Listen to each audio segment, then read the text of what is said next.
ఇది నాకు గిఫ్ట్ ఇవ్వడానికి సిల్వర్ షాప్ చేసుకొచ్చేది. సో షాపింగ్కి వచ్చాము. ఇదే షాప్ చూసిన ఏ గిఫ్ట్ ఇస్తుందో చూసాను. వరలక్ష్మి వ్రతానికి మెయిన్ పాయింట్ అది వరలక్ష్మి వ్రతానికి గిఫ్ట్ అనమాట. నువ్వు మా సిస్టర్ ఫ్లోర్కి ఒక గిఫ్ట్ ఇస్తున్నాను. ఓకే. సో ఇలా కమెంట్ చేస్తుంది అనమాట యూట్యూబ్ బ్లాగ్లో. నన్ను వెనక్కి పోలేక ముందుకు రాలేక వెంకటేశ్వర సినిమాలో ఎక్స్పెక్ట్ చేస్తాను. ఆ మ్యూజిక్ వేసుకోవాలి.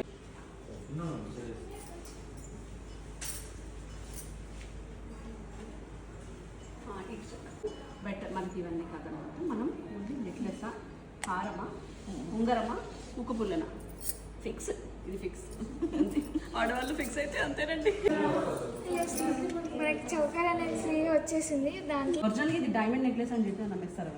అంత బాగుంది. బాగుంది. ఓకే, కాసేపు ఉంచుకుందాం మనం. అలాగే వెళ్ళేటప్పుడు మాత్రం నీకు ఇచ్చి వెళ్ళండి.